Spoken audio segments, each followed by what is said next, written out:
ಹಾಕಲಾಗಿದೆ. ಆಡಳಿತ ಅನ್ನೋದೇ ರಾಜ್ಯದಲ್ಲಿ ಇಲ್ಲ ಅನ್ನೋ ಸ್ಥಿತಿ ಇದೆ. ಆಡಳಿತ ಅನ್ನೋದೇ ಇಲ್ಲ, ಅದು ನಡೀತಾ ಇದೆ. ಅದು ಯಾರು ಹೇಳೋರಿಲ್ಲ, ಕೇಳೋರಿಲ್ಲ, ಯಾರು ಯಾವುದಕ್ಕೆ ಜವಾಬ್ದಾರರು ಅನ್ನೋರಿಲ್ಲ, ನಡೀತಾ ಇದೆ. ಕೇವಲ ಭ್ರಷ್ಟಾಚಾರ.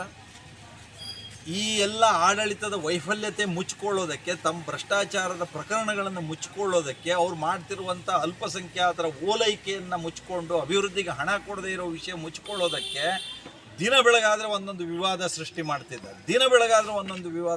ಮಾಡ್ತಿದ್ದಾರೆ. ಅತಿವೃಷ್ಟಿಯಾಗಿದೆ, ಪರಿಹಾರ ಇಲ್ಲ. ರೈತರ ಬೆಳೆಗಳೆಲ್ಲ ಏನೇನು ಹಾನಿ ಆಗಿದೆ ಅನ್ನೋದನ್ನು ನೋಡ್ತಾ ಇದ್ದಾರೆ. ಸಮೀಕ್ಷೆ ಮಾಡಿಸಿಲ್ಲ ಇನ್ನೂ.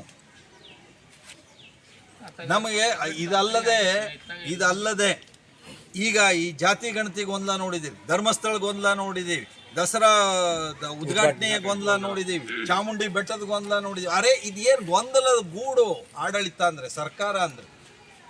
ತನ್ನೆಲ್ಲ ವೈಫಲ್ಯತೆ ಮುಚ್ಚಿಕೊಳ್ಳೋದಕ್ಕೆ ಈ ಕಾಂಗ್ರೆಸ್ ಸರ್ಕಾರ, ಸಿದ್ದರಾಮಯ್ಯನವರು, ಡಿ ಕೆ ಶಿವಕುಮಾರ್ ಅವರು ಇನ್ನಿಲ್ಲದ ಗೊಂದಲಗಳನ್ನು ಪ್ರತಿದಿನ ಸೃಷ್ಟಿಸ್ತಾ ಇದ್ದಾರೆ. ಹೊಸ ಜಾತಿನೇ ಸೃಷ್ಟಿ ಮಾಡ್ತಿದ್ದಾರೆ. ಜೀವನದಲ್ಲಿ ಎಲ್ಲೂ ಕೇಳಿರಲಿಲ್ಲಪ್ಪ ನಾನು.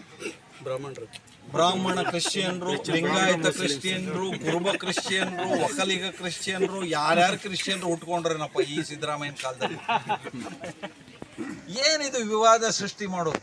ಇತಿಮಿತಿ ಇಲ್ಲೇನೋ, ಆಡಳಿತಕ್ಕೊಂದು ಗಾಂಭೀರ್ಯತೆ ಇಲ್ಲೇನೋ, ಸಿದ್ದರಾಮಯ್ಯನವರಿಗೆ ಒಂದು ಹಿರಿತನ ಇಲ್ಲೇನೋ, ರಾಜ್ಯದ ಗೌರವವನ್ನು ಕಡಿಮೆ ಮಾಡ್ತಿದ್ದಾರೆ ದೇಶದ ಸ್ತರದಲ್ಲಿ.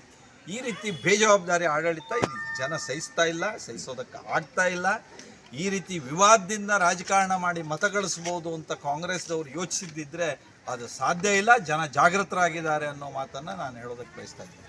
ಇದರ ಫಲ ನೀವು ಯಾವ ಆಸ್ಪತ್ರೆಯಲ್ಲಿ ಏನಿದೆ ಏನಿಲ್ಲ ಅನ್ನೋದಿಲ್ಲ.